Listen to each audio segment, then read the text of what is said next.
Well, now, relations between the United Kingdom and Russia fell arguably to their lowest level since the Cold War nearly 2 years ago. That was following the poisoning of Sergei and Yulia Skripal in Salisbury, you'll remember. Well, now the new Russian ambassador to the UK, Andrei Kelin, has told Sky News that there is a desire in Moscow to try to move forward after the incident. Russia is, of course, taking a leading role in world affairs, from its support for the Assad regime in Syria to the 5-year-long war in Ukraine. So I began by asking the ambassador what fresh diplomatic thinking he was bringing with him from Moscow. It is difficult to present something new, something fresh on it. There was an exchange of ambassadors. Deborah Bronet has just started in Moscow. I started here late November, and I just presented my credentials to the Queen. That was a good conversation, but we agreed with her after a long excursus into the history of relationship between Russia and Great Britain that this relationship lacks certain stability. And it is going from ups and downs to stable moments, and then it is not. So this is not a fresh thinking. It is just a constatation of the realities and an aspiration that we can do better. But are you frustrated from the Russian position? Are you frustrated with the attitude of the United Kingdom to Russia at the moment? And let me put it through the prism of history and the monarchy, because it was so interesting looking at the pictures of you meeting Her Majesty the Queen, thinking back just 100 years ago when the proud republican state that you represent executed her relatives. You shot the Tsar, the Tsarina, or the USSR, shot the Tsar, the Tsarina, and their children. Oh, I can imagine also other difficult examples from the history when Great Britain has started Crimean War, for instance, and we lost very many people.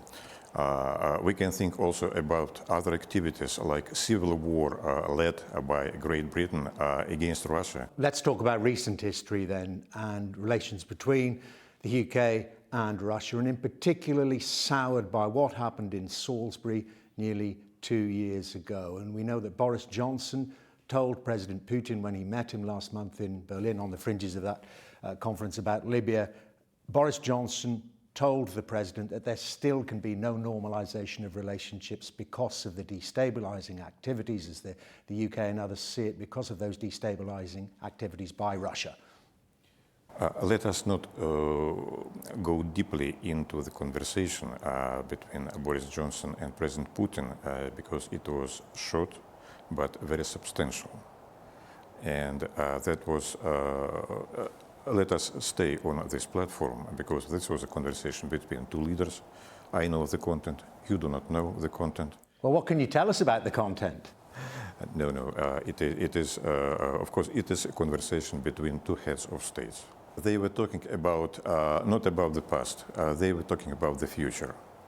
And I think it is enough. Do you think that if a trade arrangement, a trade deal even, could be done between the two countries, that then could go hand in hand with a normalisation of diplomatic and political relations?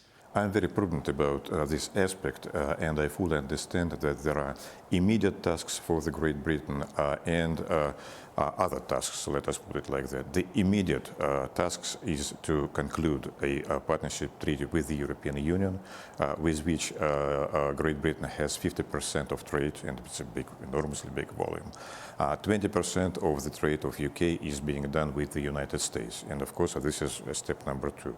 Besides, there is a Commonwealth, of course, Australia, New Zealand, and all of that with UK has also special relations. Japan, UK has special relationship with these countries, and this is of primary importance. But of course, the market of Russia is interesting and valuable for the United Kingdom. At the moment, we have a volume of trade of around 16 to 20 billion of dollars. This is big, plus 20 billion of investments a year into the Russian Federation. And I perfectly are aware that there is a huge interest among British businessmen to go east, to work on the eastern market. What about the Skripal suspects? Wouldn't that be a sign of good intent from Russia if they were sent back to the UK to be questioned about what went on in Salisbury. We do not send abroad our people that might get arrested. It is constitutional provision. I cannot imagine that you are going to send some suspects from the United Kingdom to Russia to stand a trial over that. So that's a blanket no, it will never happen. This decision belongs to our powers, but if I was to make a decision, of course, I will never send anyone who can get a sentence and a prison in the foreign country. Can I ask you about foreign affairs, and first of all, about the dire situation in Syria, in particular in Idlib province? Are you proud as a Russian of the activities of Russian forces there when we hear of over 750,000 refugees, many of them now out in the open during a terrible winter, crushed up against the Turkish border, thousands of people killed, many of them women and children? Are you just proud of the Russian military activity there to support the Assad regime? Mm-hmm.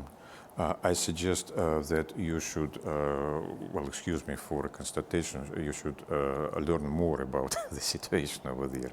The situation is unusual, I will say, and serious in a sense that we have about quite a lot of people over there in this Idlib province. Estimation is going around 3 million of people altogether. Against this background, we have about 30,000 of clear terrorists over there. Plus, there are some opposition militant forces which are prepared to talk with government of Assad and to prepare to normalize.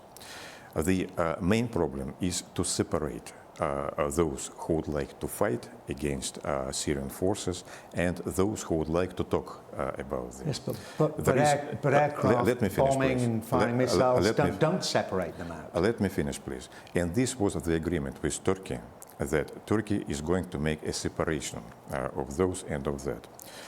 Russian forces has nothing to do with it. These are Syrians who would like to finalize presence of terrorism. Syrian forces would like to finalize the presence of terrorism of this soil.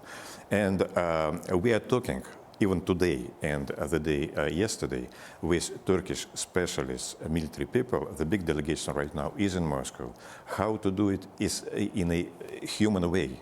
How to prevent people dying over there. Because this delegation has come to Moscow, and militaries and diplomats, and we are talking very seriously how to alleviate the situation of normal people, and at the same time to deal with the real terrorists over there. The fact is that civilians are dying as well. Do you even accept that civilians are dying in this campaign? I rely on United Nations sources. In any kind of campaign, civilians are dying. If you will take Iraq and the bombing of Massoud or Raqqa or others, no one has raised this issue in the Security Council, but the loss of civilian life was increasingly big over there, much bigger than we are talking about. The scale was absolutely different, but UK did not raise this issue in the Security Council, never. But collateral damage, as it's euphemistically called, will happen. Anyway, every military people, those who are on the ground, they are trying to avoid collateral damage. But no one would like to bomb hospitals or schools. This does not make any sense.